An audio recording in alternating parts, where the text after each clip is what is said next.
everyone, I'm Stuart Kavanagh and welcome to the After Extra Time podcast where we talk about the big news, the big games and the big names in the English Premier League. Once again, I'm joined by journalist, Manchester United fan, editor-in-chief of thesportsbank.net, author of Transatlantic Passage, How the Premier League Redefined Soccer in America, and of course the co-host of this very podcast, Mr. Paul M. Banks. How are you doing, Paul? Good, man. Happy Meet a German Day. On this show, I'm going to have to tell people about my presentation I did for that, which had a lot of German soccer connections to it. Very interesting. I am interested in the German connection to soccer with, of course, the man Jurgen Klopp running my beloved Liverpool. Talking about Germans that run football clubs. Joining us this week is Atlanta Blues Vice Secretary and Chelsea fan through and through, Mr. Brad Hartloge. Thanks for joining us, Brad. How you doing, man? Oh, I'm doing fantastic. Excited to be here with you guys today. Anybody get a chance to catch Mohamed Salah on the weekend? Yeah, I feel like we're going to definitely talk about him today. Brad, we were just talking off air about Chilwell's goal for Chelsea and the victory against Southampton. You got any comments on that one, mate? I'm honestly excited about that goal line technology that it went off because I honestly, watching it, did not think that goal went in. I'm glad his wrist vibrated. That's all I can say, because watching it firsthand, I did not think it went in, and it was a good win for us. Going into the second half, though, you would have never convinced me that we were going to win 3-1, though. That was my upset pick last week. I said Southampton was going to win, and up until James Ward-Prowse got that red card, I mean, Who knows how that could have ended? Yeah, he's big for them. So, what was the thoughts on the red card? Cut and dry red card, or was there a bit of ambiguity there? Was he a little bit unlucky to get sent off? I think he was a little unlucky. I really do. I think it was a little unfair. I mean, I do think it was a foul. I don't think it was a red. I mean, I don't think he should have gotten sent off. But, you know, it is what it is. It happened. Straight yellow to me. Yeah. I mean, clear intent, but definitely not malicious intent. That's how I was. Not malicious intent in any way I felt. So.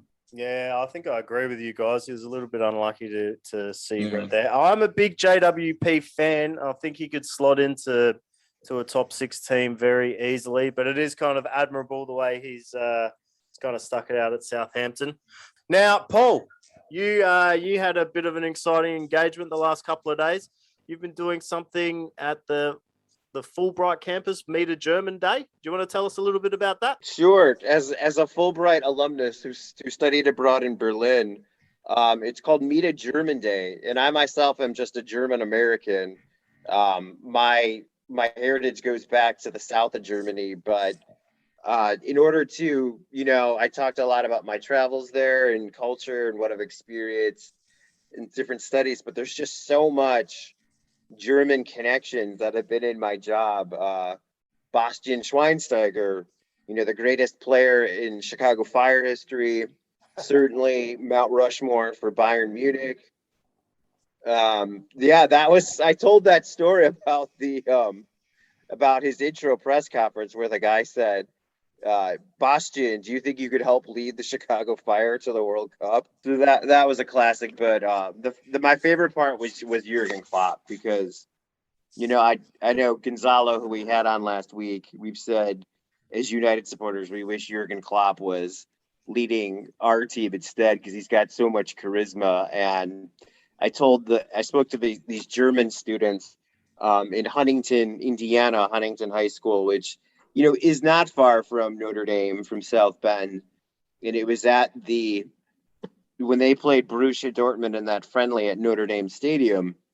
And heading into that game, there was like a non-story the media tried to create out of, he'd seen the practice facilities. He hadn't seen the stadium yet. And he hadn't given, this great ringing endorsement of Notre Dame Stadium. So they were trying to create controversy like he was slamming it.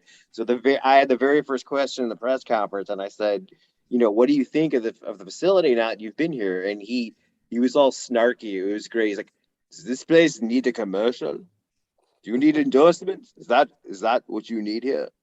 And I'm just like, no. And then he kind of like cut me off, and he's like, come here if you can get a ticket. I hear they always sell out. It's tough to get a ticket. Great place for football. Come football for it. And then the best part was at the end when this dude who had a media pass, but was in full Liverpool gear. And from what I was told, for people who knew him, was having a lot of adult beverages in the stands that night. So he asks Klopp like a normal like soccer question in the press conference, and it's the very last one. And then he goes, "Hey, I've got another question for you. Can I get a hug?" So the Klopp comes out and he hugs him, and then he turns around and he looks at all of us because the guy had the hat, he had the beard, he had the round glasses, he had the liver. He goes, "Hey, look, it's my fucking doppelganger." Awesome. Oh man, what a story! Was it just today, or a couple of days, or how long did that go for, mate? No, I gave the presentation twice today, and then I recorded one last night for like the early bird classes this morning. And I told my Klopp story in all of them. That's kind of like like if you're a stand-up comedian and you know your bits, your routines you got to do when you go on stage. That's become one of my staples now. That's the go-to routine. I love it, mate. That's a great story. Let's move on to winners and losers. This is where we discuss who won and lost the previous game week in the English Premier League. It's tradition around here, Brad, that the guest gets to be first cab off the rank. So, Brad, why don't you let us know who you think won game week 7 of the English Premier League? I think Trevoh Chalobah for Chelsea, man. I think he was my winner of the week. His goal, he's I think with Tuchel choosing to keep Chalobah around this season, and he started off great in our very first game, and then we kind of benched him for a few games, and for him to come in a Premier League match like that and prove himself, and he was man of the match for me. So plus he scored a goal. He's already got 2 goals on the season as a defender. When he scores in style. He doesn't look like a defender when he scores. I think he's great. I think his brother's great too. I think that we got the better of the 2 Chalobahs, in my opinion. Yeah, man, he's my winner. I love seeing the underdog prove themselves, and I think he has proved himself to be our starting defender, our center back. He does score in style when he decides to score. Yeah. I think he won goal of the week on the pod when he scored his first goal. It was an absolute beautiful strike. So Trevoh Chalobah, okay, this is a great pick, Brad. Paul, what have you got for us, mate? First off, I want to say Brad's choice is very solid. Definitely approved. I'm going with Phil Foden of Manchester City. I think it was mid last season. There was a press conference where Pep Guardiola said the one untouchable player on his entire roster was Phil Foden. And I remember that comment raising some eyebrows at the time. And I thought, well, yeah, of course, he's young, promising. He's also English. And as we always see, there's always a premium for English players on English teams. But this past week, we saw who he is and what he can do. And I just got to think the future is really bright for him. And maybe one day this really becomes Phil Foden's team. That's a great pick, Paul. Phil Foden. He just loves playing Liverpool, doesn't he? He was unstoppable. That goal that he scored, it wasn't the best goal of the game, but it was probably in the top 2 or 3 goals of the season so far. There was a tiny bit of goal for him to aim at there, and he beat Alisson to equalise, and he just gave James Milner a torrid time. Absolutely.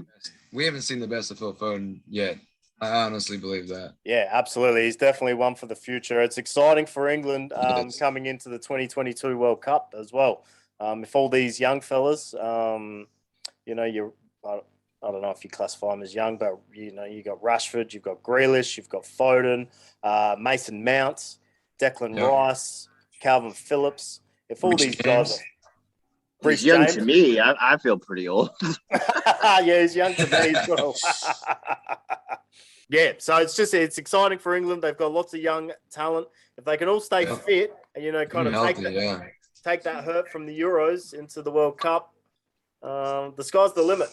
I don't want to jinx them, but we'll see how that goes. Anyway, my winner for the week. You might think I'm pandering to you because you're the guest here, Brad, but I'm absolutely not. Pains me to say this as a Liverpool fan, but the big winner this week, the way I saw it, there could only be one, and that was Chelsea. They got over the line after the JWP red card against Southampton. They're top of the table. They capitalised when City, United, and Liverpool all couldn't. And I've said this from the beginning. I think they're probably favourites to win the league this year. And it was big. It was necessary, especially after the Juventus result, to just get straight back into winning ways. And I think they dropped points in game week 6 in the Premier League as well. We lost 2 games in a row, including the Champions League game. So we needed to win this game. Yeah, absolutely. So Chelsea were the big winners this week. Yeah, thank you. Yes. Yeah, that was my preseason pick to win the title. So no arguments with you there. Now on to the not so nice side of the coin. Who lost on the weekend, boys? Brad, why don't you give it to us? I'll see you on the run sheet. You've got an interesting one here, so I'm interested to hear your reasoning. I chose Ollie Watkins. First of all, I want to start off by saying I'm a huge Ollie Watkins fan.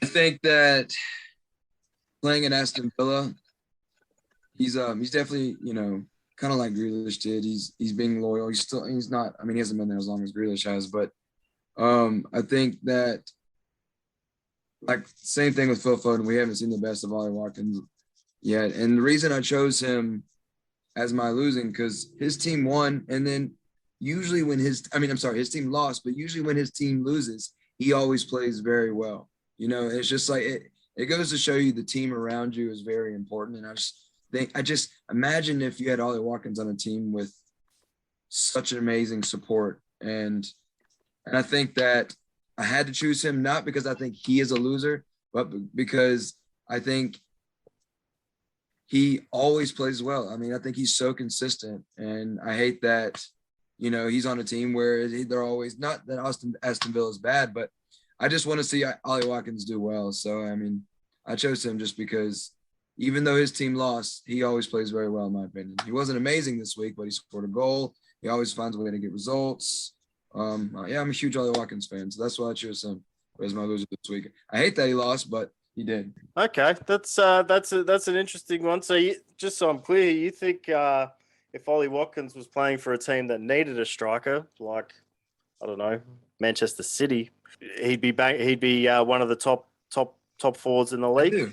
Yeah, I do. I have I have a lot of confidence in Ollie Watkins. I think if he was on a team that, like I said, had that needs a striker and has the same class players around him, I think he'd be up there, top of the league, man. I honestly do.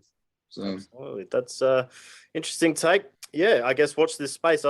He is talented, and he does have a nose for goal, and he bangs them in regularly. He's done them at all levels of the game that he's played at. Yeah. So I don't think he's going to be at Aston Villa for too long. So I don't think it'll be too long before we see how your theory plays out, Brad. But that's a great pick. Yeah.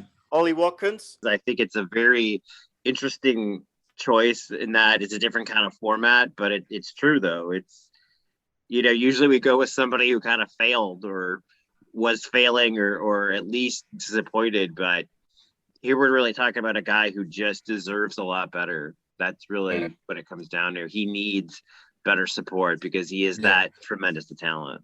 Yeah, I could have chosen Aston Villa, but I chose Ollie because I think even though his team doesn't always do great, he always proves himself. So he's kind of on that losing side just because he doesn't have support around him, and that's kind of what I mean by that. So okay, well, on the topic of failures, Paul, I'm having a look at your loser for the week. Why don't you let all the listeners at home know who you've picked as the loser for the week? I've done it, man. I've done it. I was in. I used to live in #Ole in territory, and then last week I told you I had moved to #Ole on the fence, and now I have set up shop. I am completely a resident of #Ole Hour, and do you guys know what kind of put me over the edge? I think you can guess. Please enlighten us. The decision to drop Pogba, Ronaldo, and Sancho for a game right before an international break and have all three come off the bench. What was he thinking? Honestly, it was beggars belief. I watched that game because it was the early kickoff over here. I seen the bench and I thought, what is going on here? You got an international break. It even made the news over here in Australia. It's over $400 million in talent, 400 million Australian dollars in talent sitting on the bench. And it just was like, I mean, I've been straightforward about this with you guys. I am no like Gonzalo, who was on last week. I am no expert in X's and O's. I do understand that people who know that a lot better than me are hypercritical of his tactics. So I get that's a problem with him. Substitutions, I've had issues with that over the years. I think he's good for morale. I think he's good at building the culture. But I just can't stand. This is just such an obvious boneheaded thing. So such a dumb thing to do, such an easy thing you can fix. And then when Sir Alex Ferguson was caught on tape saying Ronaldo should have started, it's like, all right, now you've done it, man. Now you've done something that the club patriarch, the Godfather himself, does not approve of. So I'd like to think the clock is ticking. I'm not sure if you heard, Brad, but I was saying that line for line, United probably have one of the most talented squads in the league. And I've thought for the longest time now that their weakness is in the dugout. Ole Gunnar Solskjaer is not a winner. Great pick, Paul. I'm glad you're on the Ole out side. Honestly, as a Liverpool fan, I hope that he stays for another 10 years. But I don't think that's likely. I don't think that's likely, and I think you'll have. I think by the end of the season there'll be a new world-class face sitting in the dugout there. Zinedine Zidane. Okay, this is it. Interesting. So he would be your number one pick. I would take him over Antonio Conte, but I would take either of them. I've got to say, I think Conte's going. Zidane, right? Yeah, I would say Zidane. I don't know about him. So he's just been handed these ultra gifted Real Madrid squads and won a bunch of Champions Leagues. I just don't know if he is, like, don't get me wrong, legend of the game, fantastic player, all the rest of it. But I just think managerially, I don't think he's really been tested yet. So that's interesting that that Zidane would be the number one choice. Well, I loved Ole as a player, and I definitely agree with you guys. I don't think he's a great coach. I think he's gotten a little bit lucky with his success. I definitely think that you got Ronaldo there, and how much, we don't know how many years Ronaldo has left. He's a machine, he's not human, but you play him when you can, man, especially like you said, just before an international break. And I've never understood some of the decisions he's made. So I definitely think he won't be there. They may let him stay this season unless he just really starts losing. But I don't think Zidane would go there. I think that would be cool, maybe. But I can see Conte going there before I can see Zidane. Very interesting. Watch this space. I think, personally, I do think that we'll get our answer before the end of the season where that's concerned, Zidane or Conte. Yeah. Okay, so just to wrap up this section, I kind of touched on this with my winners. So the losers were Chelsea. Chelsea were my winners. My losers, Manchester City, Manchester United, and Liverpool. All of them lost ground on Chelsea.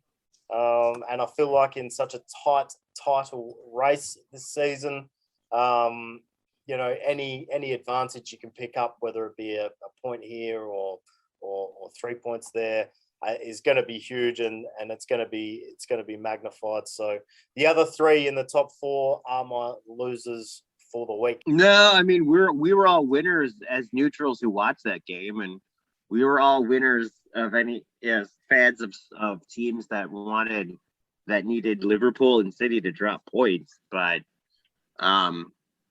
it does kind of feel, I mean, obviously Chelsea has a couple of titles recently, but it's kind of been those three teams with it, just those two, Liverpool and City, in the last few years that have competed for the title. So it's always good to have a little bit more variety. And I guess, I mean, it's a long season. I don't really think either one was too much of a loser because there's going to be so many more chances.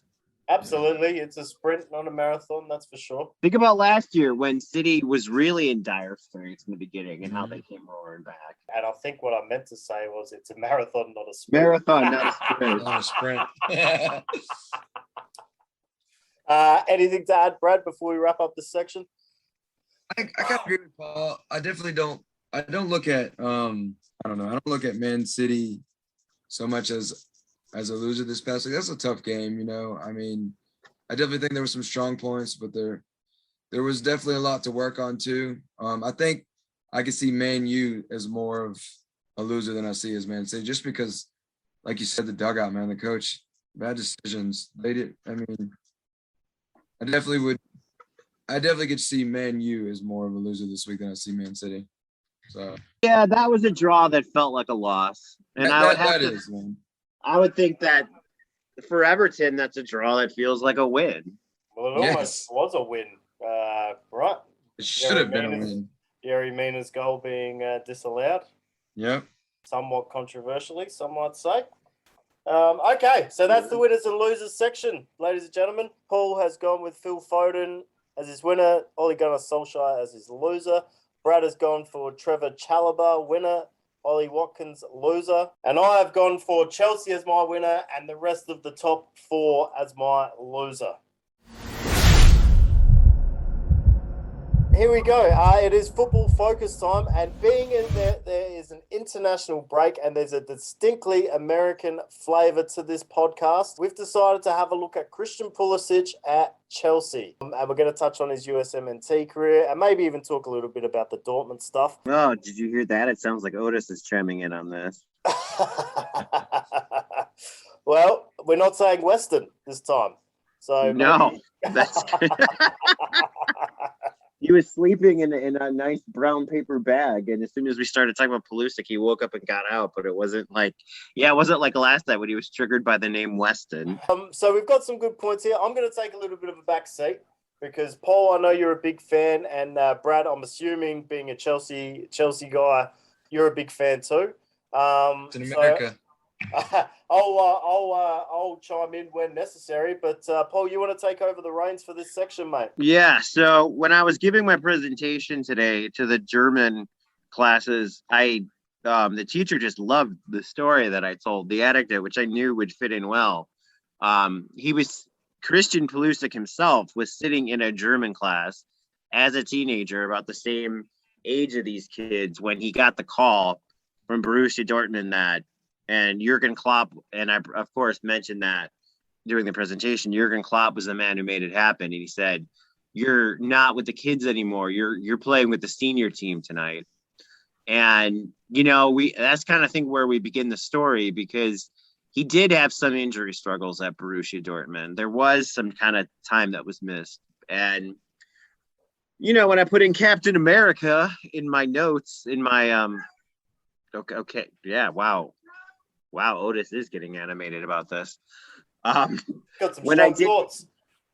Yeah, well, Otis is like me. Otis is upset that Pulisic's not living up to his potential because he keeps getting hurt. So in the slides, I had Captain America, and the teacher is just like, "He's Captain America? Who is this guy? Really? He's like the main." I'm like, "Yeah, he is. He's Captain America. He's the main soccer player." And I thought it was, you know, crazy that I don't think anyone's going to argue with me on this point.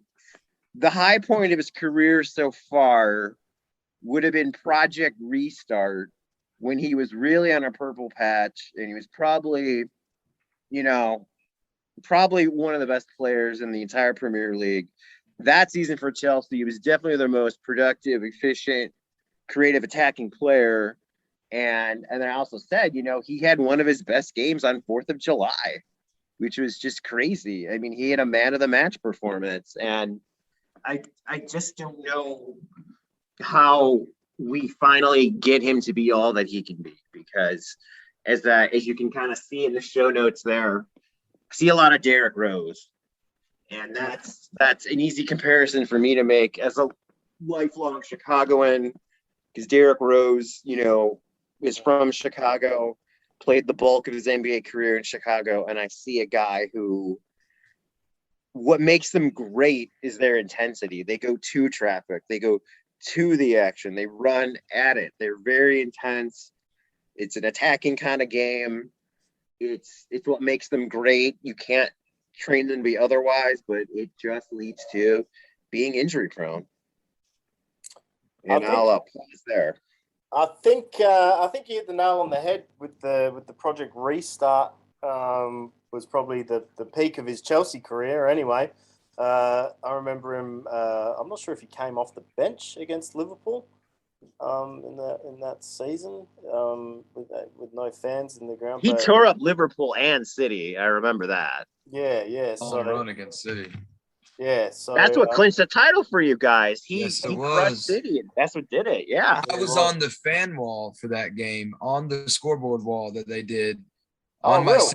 it's like you guys on the Zoom call. I was one of the fans on the wall, so they got to see my reaction to that goal. That's in the City game, yeah. Yep. So basically, whenever players can see it, and obviously they show it like on the commercial breaks and stuff like that. But I was one of the fans that got to do the wall with my connection with Atlanta Blues. So when Pulisic scored that goal, you could see my reaction on the TV, watching TV, which was really cool. So yeah, right, crazy. That's the one night of my life I've ever been a Chelsea fan. It may or may not surprise you. Yeah. So I think your Derek Rose comp is absolutely spot on there. I hope he has a little bit more luck than D Rose had going forwards in his career. I mean, what are we? I know that when Lampard was in charge, he talked about some special kind of fitness program. The phrase he used, they don't want to overcook him.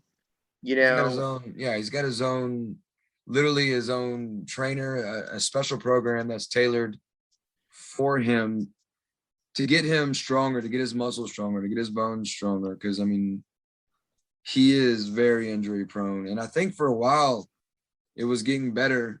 And then he got hurt again. And like the time when he came back for, like you said, Project Restart, it was getting a lot better for a while. And I don't know what it is. I don't know if he's just built differently, but the guy gets hurt. And it's going to be the downfall of his career. I hate it. I mean, I'm a huge Pulisic fan. I wore my Captain America shield, my Chelsea Captain America pin on my hat for this because, you know, it's the shield of Captain America with Pulisic's name and number on it. And I don't know, man. I don't know what to say. I mean, honestly, he's had a lot of good luck with the men's national team lately. There wasn't a whole lot that he did fantastic with his success with the trophies we won over the summer right after the Champions League. I mean, he scored a penalty. That was great. I mean, it wasn't like a whole lot of special things that he did. I definitely have a lot of confidence in him. I know that it's there if for somehow by the grace of God he can stay healthy. I just think that I definitely think the mentality's there too. I know he wants it. He's hungry for it. I don't want to say he's just had bad luck because it's definitely more than that. I wish I knew what goes wrong and why he gets hurt and what happens, but I mean, I don't have an answer for it. My Pulisic fandomship just is a hope and a prayer that he stays healthy, you know? That's what I was just about to say. When he can get fit and when he is at 100%, he is a world beater. He's up there, the top 10, 15 players in the world. So, yeah. You know, and I think it's hugely important with 2022 World Cup coming around for the US men's national team that he gets to that point. Obviously, if he can get back to that form that Paul mentioned in the little Project Restart run there, that'll be huge for Chelsea and such what I'm predicting to be such a tight Premier League race this season. He could really, be that X factor, the circuit breaker. Yeah. That gives Chelsea the edge if they can manage to get him fit. Yeah, now this is just really crazy. What's happened? He went an entire period in between international breaks, not featuring for club, and obviously he won't feature for country this break. When he had a breakthrough infection, a fully vaccinated person who tests positive for COVID. And then when he built up his fitness after having to be in isolation, then he gets the ankle injury. It's just playing for the national team. Yeah, with the national team in that World Cup qualifier with Honduras. And right now I'm looking at my 2019-20 Panini Prism Premier League Christian Pulisic rookie card. and it's the one where he's holding up his Chelsea jersey right after he just signed. And I'm thinking of this like, is this a terrible investment I made?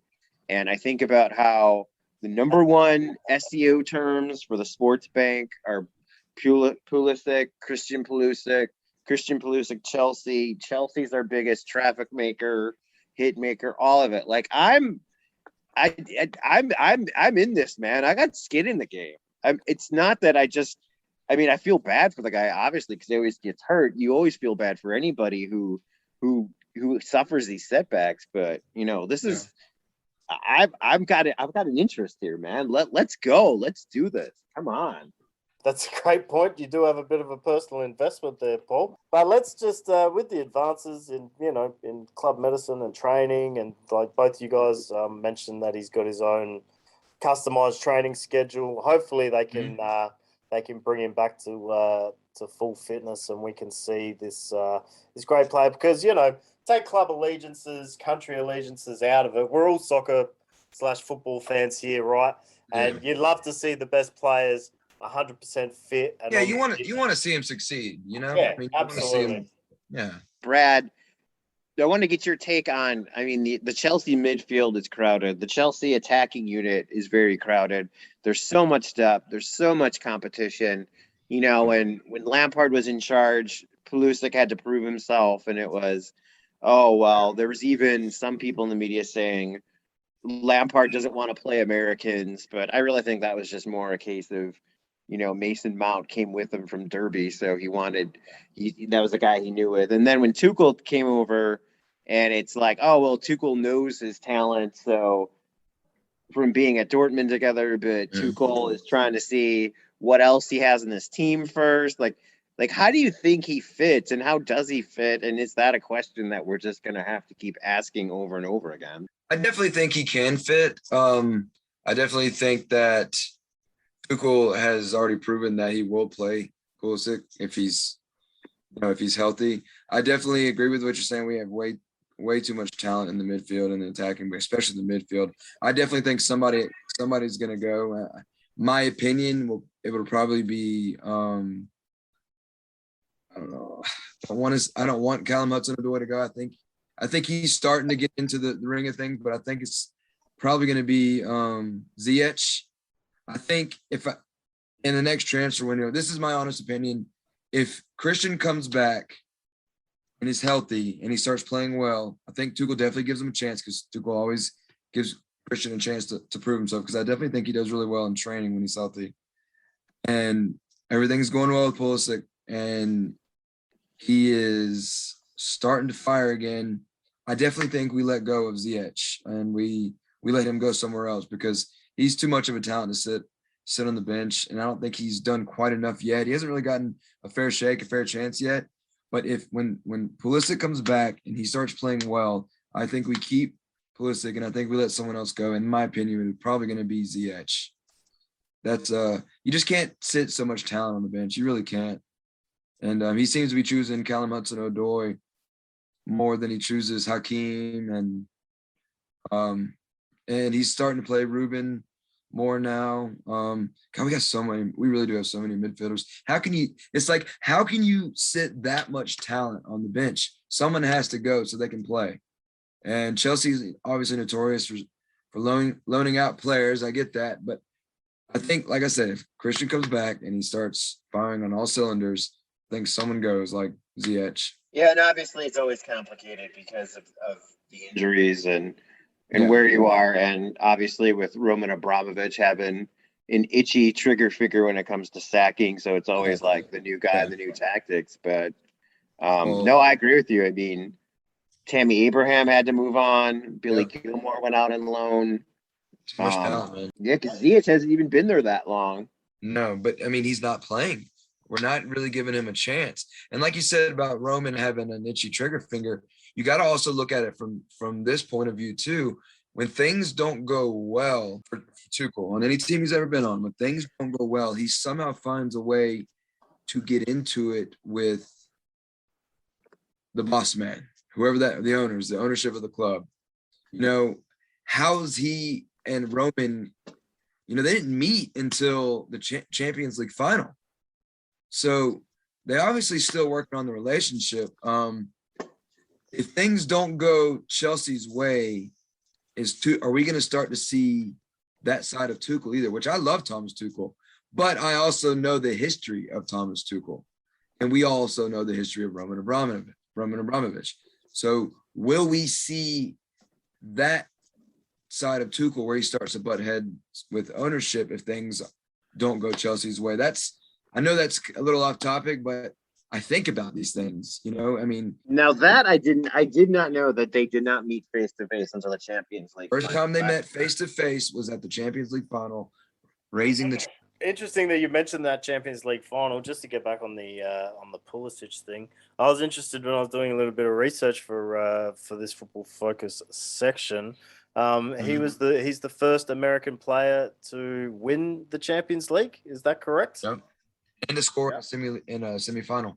When he's on the pitch and he's fit, he's definitely breaking records, scoring goals. It's what we like to call as firing on all cylinders. That's what I like to call it. When Pulisic is firing on all cylinders, there's not many better than him. And that's my honest opinion. Maybe I'm biased because my wife has Captain America on the back of her Chelsea jersey and we're huge fans. But when he's firing on all cylinders, when he's healthy and consistent, there's not many better than him, especially not American-wise. Question for both of you. Best case scenario, stays healthy, stays fit, gets regular first team action. Is he the next Eden Hazard? Yeah, I think he definitely could be. Let's say he takes the Eden Hazard career trajectory. If he can stay fit, I'd like to think that when he moves to Real Madrid, he could actually do something. So in that in that regard, I think that he all things going well, firing on all cylinders, as Brad likes to put it. I think absolutely, yeah. I'm gonna go as far as to say that no, I don't think he's the next Eden Hazard, and the reason I say that is because there's not many like Eden Hazard when he was at his best at Chelsea. He was such a unique player. Christian is a very unique player too. He's when he's on the ball and he's firing on all cylinders, man. He's so smooth. He's such on the run of play, man. He'll turn away from you in 0 to 60, and Aiden's very good at that. But I definitely don't think he will score as many goals as Aiden did at Chelsea. I think he will definitely help the team just as much as Aiden did. But I don't think you're going to see as many goals from Pulisic as you did from Eden Hazard at Chelsea. Who would you say his best comp? I know another nickname he has, Pennsylvanian Messi. I don't think any of us are going to say he's going to be Messi. Hey, my favorite thing to hear is when they call him the young white boy from Hershey, Pennsylvania. So just to kind of put a bow on this whole Christian Pulisic conversation that we're having here, we're going to kind of step away from the club football here, and let's talk about his impact for the United States men's national team throughout his career. Well, I'd say he's definitely the leader of the golden generation. And and another thing I brought up in my presentation today when I was talking about Dortmund is that I think he's the face of the franchise now. And I think Gio Reyna is going to be the one of the future. So I think it's Pulisic's time to be the man, to lead this team. And then there's going to come a point later, if everybody stays healthy and the trajectory holds, where he kind of passes the armband to Gio Reyna and he becomes the man. Yeah, I completely agree with that. I have I had and I continue to have high expectations for Christian at Chelsea and the USMNT. I have even higher expectations for Gio Reyna. Yeah, we've spoken about this before, and I've written about it on the Sports Bank before. I think the United States have the generation below Pulisic is probably one of the most exciting crops of young players coming through for any international side at the moment. Yeah, but for now, I agree with your point. He is the face of the franchise, the leader of the current golden generation. I agree with that. I definitely think he surprised me with his leadership capabilities with the U.S. men's national team. It's fun to see him get all riled up on the pitch and see how the boys rally behind him and see his passion over the summer, right after Champions League when we had those 2 tournaments back to back. When we won that final and just seeing his passion, man, you saw a side of Pulisic that you haven't really seen yet. That you always looked at him as you've always looked at him as like the younger group, and seeing him with the men's national team now, he's kind of like that. He's taking that leadership role, like he's a little bit of on the veteran side, and it's cool seeing him take that role. And I definitely think he's doing a good job with it. I definitely think he's established himself as a leader on the team, and it's his maturity level is there. When we've seen players like Weston McKennie kind of lack maturity, and Tyler Adams a little bit. And I actually saw a clip just before the last USA game. I saw a clip, and it was Christian Pulisic was walking out onto the pitch, and he was talking to Greg Berhalter, and he had just set his cleats on the ground, and Tyler Adams walks past him while Christian's having a full-on conversation, serious conversation with Greg, and Tyler Adams walks by while Christian's bending over to pick his cleats up, and Tyler Adams completely walks by and kicks his cleats away from him. And you see the look on Christian's face, like he didn't take it as a joke, you know? And I just kind of get that sense that Christian's very serious.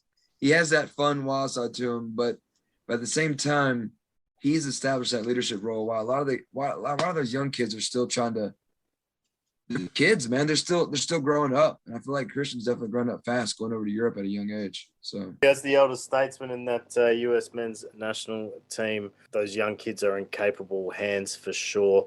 I don't know if you guys have ever seen this, because I don't know if you guys are on Twitter as much as I am, and Lord knows I need to be on there less. But there used to be a really common meme thing. It's a photo of Pulisic in the mix zone after a game, and he's smiling, and just it's always the same photo, and they're talking about the result of the Chelsea match, and they always do it. That's all people from overseas. Obviously, it's not Americans to do this, where they have this really stupid, so dumb, but it is kind of funny, where they have Pulisic and they have me like, yeah, man, like my broski Kai Havertz had that gnarly goal, Pulisic pulled me out, bro. That was not tubular when they got the draw, but it's like a weird, it's like 80s surfer or like Valley Girl speak plus like gangster rap talk. And I was like, the dude is from Pennsylvania. Pennsylvania. He does not talk like that. You have to send me that one. Every interview, he's so just very reserved and by the book and everything. He's the complete opposite. He's very reserved. He really is. And he talks very well educated too. So there you have it, ladies and gentlemen. As hosted by Mr. Paul M. Banks, Christian Pulisic at Chelsea was our football focus. And I think the general consensus is if he can get his injury problems behind him, the sky is the limit. Yes, sir. Okay, guys, time for my favorite part of the podcast. And of course, the Premier League players, teams, and managers' favorite time of the podcast. It's time to hand out the After Extra Time awards. And there are an absolute bountiful amount of potential nominees right here. I've seen some of you guys' picks, and I'm ready to go because one of these is absolutely ridiculous. But let's get straight into it. Brad and Paul, why don't you give me what your goal of the weekend is? I'm going with Ben Chilwell because of what Brad said in the beginning about the ruling and the just only for the weirdness of it, only for the technicality, only for just the uniqueness of it. Okay, interesting. Ben Chilwell, you are a nominee. Brad, what have you got for me? Oh man, I'm gonna start off with the Timo Werner. My boy Timo Werner. There's we have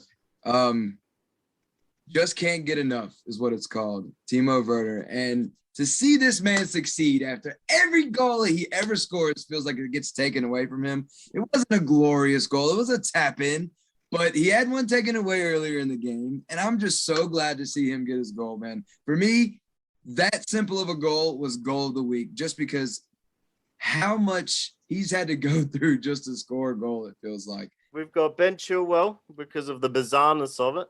We've got Timo Werner because him actually scoring a goal is rare as hen's teeth. It blows my mind that both of you guys have looked past fucking Mohamed Salah doing his best Leo Messi impression and just bamboozling 5 Manchester City players on his way to scoring probably the greatest goal in the Premier League for the last 2 or 3 seasons. We got to switch it up. I didn't want to all choose that one. Of course, that's the best goal scored. I didn't want us to all choose that one. I had to switch it up a little bit. LeBron James himself spoke out about how great this goal was. And insane. Yeah, of course you would. Of course he's the winner. Brad and I need to keep this fresh. We need to keep it interesting. What I was going to say is I was reading the run sheet and I thought these guys are just trolling me right now. Yeah. Yeah, it was an incredible goal. I'm just speechless, completely against the run of play. Liverpool had no business being ahead at all in that game.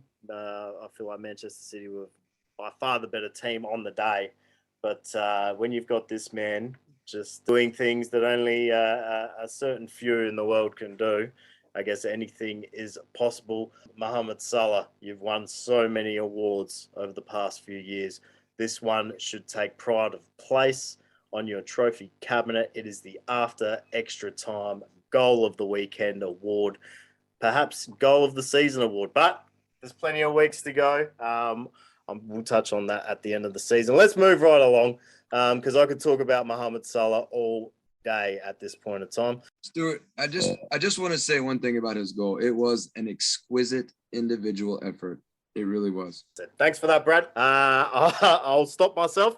Let's move on to the player of the weekend.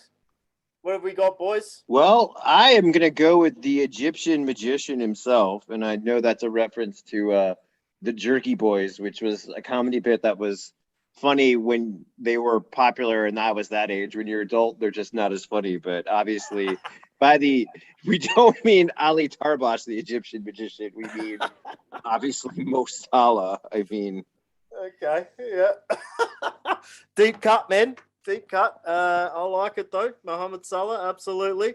The Jerky Boys, I mean. I won't get on my high horse here. I'll just give you my nominees, which admittedly is a bit of a cop-out.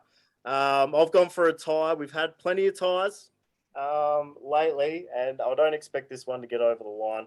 But I actually thought, as good as Mohamed Salah was in that Manchester City-Liverpool game, Phil Foden was almost as equal. So they're my nominees. Brad, let's hear your one. Yeah, so I definitely agree with you guys. I definitely think you could say that Mo Salah was the player of the weekend. He was great. But from a Chelsea standpoint, you know me, I'm a huge Chelsea supporter. Definitely think there were some better players over the weekend. But for me, I have to choose Chalobah for what it means, from what how hard he's had to make it. He's been playing at Chelsea since he was a kid, man. And he knows Mason Mount. He knows Tammy Abrahams. And he knows Hudson-Odoi. He knows all of them. I mean, he's been with them since he was a kid too. So to see him succeed and to see him get man of the match, score a goal, another goal, it means a lot to me. And I know to see how much it meant to him was why it made me choose him as my player of the weekend, just because he was phenomenal. He was all over the pitch, man. He was as a defender, you know, I mean, he was great. Absolutely. There's nothing better than seeing a player that has gone through the youth phase. He's played with the under 23s, the under 19s. Gone on loan, come back. Yeah. Gone on loan, come back. Just the homeborn kid that made good. You know, it is fantastic to see. Okay, well, as beautiful as the case that you just put forward was, Brad, And as succinct as it was, and as much as I agree with it, and I love the storyline, just on the way to votes, I'm going to have to give it to Mo Salah. So I'm not going to go through the spiel again, but you've got two just to hang up there on the mantelpiece after extra time. Player and goal of the weekend awards. Okay, this has happened 3 weeks in a row, Paul. The match of the week, the match of the weekend is unanimous again. So just to put you in the loop here, Brad, we've had guests on our last 3 or 4 podcasts, and the match of the weekend has been a unanimous decision. This is for the 3rd weekend in a row. Means we all like exciting football, so. Absolutely. Liverpool, Manchester City, 2-2. From a Liverpool standpoint, the first half was just atrocious to watch. And honestly, we were lucky to make it to halftime with the scores at 0-0. The second half, probably the best football I've seen this season from any side across any league. It was super exciting, and 2-2 draw. Probably a bit tough on Manchester City, but you got to take the luck where you get it. It's kind of bizarre, as you pointed out, that the first half was unwatchable, and then the second half was sublime. I'm just glad that wasn't on Peacock or on a streaming service. It was on TV so we could see it. Yeah. And hey, when we all agree, I mean, there's not much left to be said. Absolutely. Any thoughts on this one, Brad, before I hand the award out? Yeah, the second half, man. I like I said earlier, I was hunting, so I wasn't able to see all of the first half. And I got in my car and I started watching it. It was just after halftime, but I went back and of course watched it later on. So I didn't get to see the whole thing live, but I did watch the whole game later on. And it was kind of a dull. It was crazy, a little dull the first half, but that second half, man, it was just exciting football. You love to see that. You love to see the individual effort by Mo Salah. I mean, being a huge Chelsea supporter like I am, I feel like Mo Salah was a victim of the loan curse. He didn't quite get a fair shake, just like Kevin De Bruyne.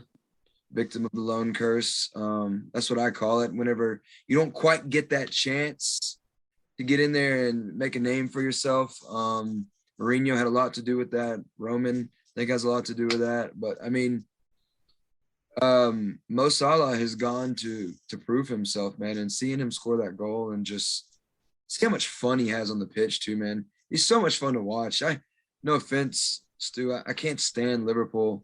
I love watching. I love watching them play, though. They're fun, exciting football right now, and to see a fun, exciting second half like that is kind of like the edge on your seat. Like you find yourself watching two teams that you don't like, and you don't want either one of them to win, but then you see Mo Salah score that goal, and you're like, man, come on, like, yeah, get another one. It's exciting. So absolutely, it's like we were saying. The Pulisic section. You put your rivalries and your allegiances aside. We're all football fans, and we just want to see the beautiful game get played beautifully. And there is no doubt that that's what happened in the second half of that Liverpool. 100%. Yeah. So congratulations to this is the one award that's been missing from both of these guys' trophy cabinets. I'm sure it'll take pride of place at the Etihad Stadium and at Melwood as well. The After Extra Time Match of the Weekend award goes to Liverpool and Manchester City. And before we move on to the next section, you just brought up an excellent point there, Brad. I just want to say, how unstoppable would Chelsea be if they had De Bruyne and Salah in their side at the current levels that both of those guys are playing at? Now, Stuart, you may thought I meant loan curse by when the players were there, they got loaned out and then came back and never really made it, and so they got sold. What I meant by the loan curse was when those players got loaned out, basically other teams saw their potential and it was too late for them at Chelsea, and now they've both gone on to do amazing things. Kevin De Bruyne, one of the best players in the world now. Mo Salah, one of the best players in the world now. Can you imagine if we had all three of them and Eden Hazard all at Chelsea at one time? We would have. we would have had all three of them. Same thing with Romelu Lukaku. Now he's back, so I can't really say he was a victim of the loan curse or the.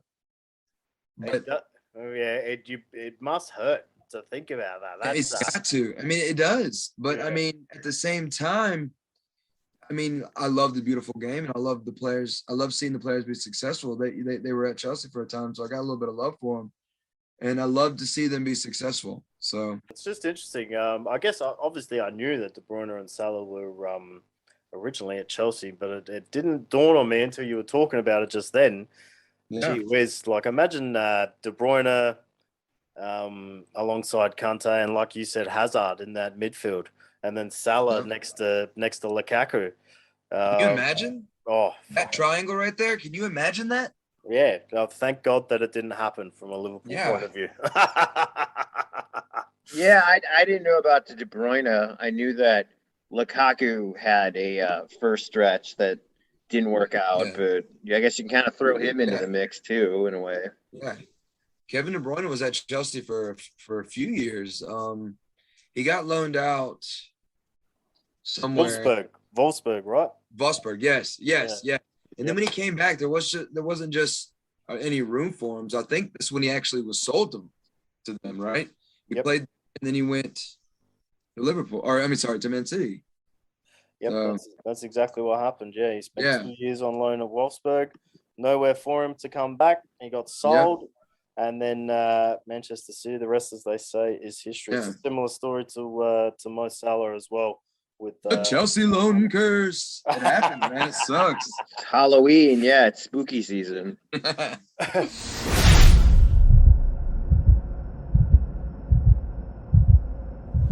Thanks for joining us, Brad. Without a doubt, all of our teams will be there or thereabouts come to the end of the season. So we would definitely love to have you back on as things, come to a head in the Premier League.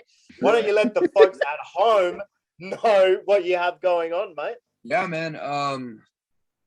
So as you know, I'm a Chelsea supporter, but I also have a local team here that I run the supporters group here. It's my team here in Atlanta United, but more importantly, their USL team, Atlanta United 2. We just ended our home match. The season's not over, but we just had our last home match this past weekend.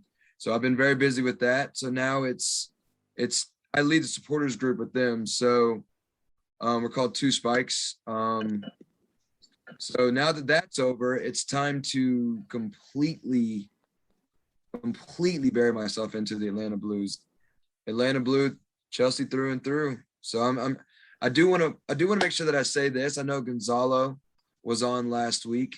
And Gonzalo and I are good buddies. I don't know if y'all know that. So I know I'm sure you were happy to have him on last week, Paul, being a Man U fan. He designed basically any Atlanta Blues scarf that we've done. He did the artwork for me. I gave him the idea, and he did the artwork for me. So he, being a Man United supporter, I'm sure he hated putting that Chelsea blue into his artwork, but he does a phenomenal job. And I'm so grateful that I got to be on here with you guys, and I know he was too. And so please have me back. Please just say the word and I'll be back.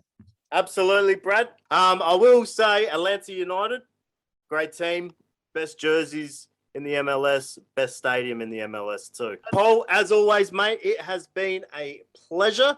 What does the next week without Premier League football look like for you, my friend? Well, I'll be doing another book signing at a sports trading cards show, but that is not this weekend. That is the weekend after. So I can plug that again on next week's show. Obviously, the Meet It German Day presentation went really well. I was really happy to give back as a Fulbright alumnus to the foundation.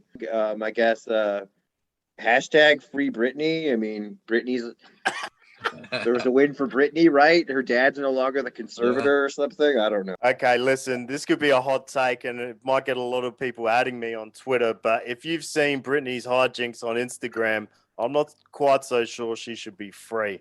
I don't think she's a crazy lady. Hey, that's not a hot take. I think a lot of people agree.